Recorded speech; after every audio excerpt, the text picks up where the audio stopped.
What up, peeps? Your friendly neighborhood monomachos here speaking to you on Friday, July 5th, 2019, the day after Independence Day. As you can read up above, I am conflating two different historical events, the iconoclasm of the Byzantine period with the present-day iconoclasm that we are seeing and have been seeing for the last several years. It all started with the taking down of the Confederate flag and Confederate statues, but it's not stopping there, is it? Now, as we can see, Thomas Jefferson, one of the truly great Americans, a liberal in the classic sense of the word, a progressive in the modern sense of the word, is now being thrown under the bus. And that's wrong.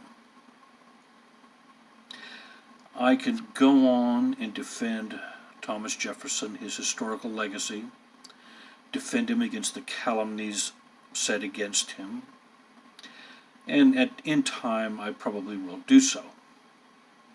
Right now, I want to convict the hearers of this word.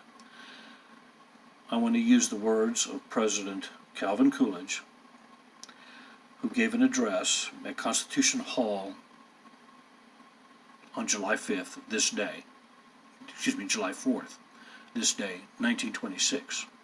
It's called On the Occasion of the 150th Anniversary of the Declaration of Independence. Interestingly, Calvin Coolidge was born on July 4th, and Thomas Jefferson and John Adams both died on July 4th. The same year, 1836. Okay, let me just get to the meat of what Silent Cal said about the Declaration of Independence and why it's important. About this declaration, there is a finality that is exceedingly restful. It is often asserted that the world has made a great deal of progress since 1776, that we have had new thoughts and new experiences which has given us a great advance over the people of that day, and that we may therefore very well discard their conclusions for something more modern. But that reasoning cannot be applied to this great charter. If all men are created equal, that is final. If they are endowed with inalienable rights, that is final. If all governments derive their just powers from the consent of the governed, that is final. No advance, no progress can be made beyond these propositions.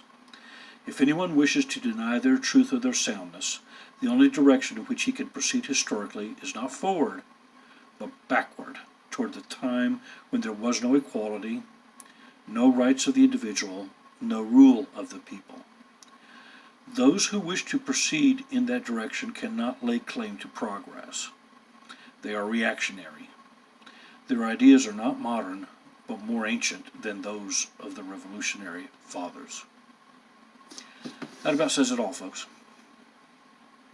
Not only was Silent Cal's declaration about the Declaration pitch perfect, but the Declaration itself was a superb charter, flawless in many respects. It couldn't have been written by a hypocrite. It couldn't have been written by a mountebank or a partisan or a hack. It was written by a great man. And now the city of Charlottesville, Virginia,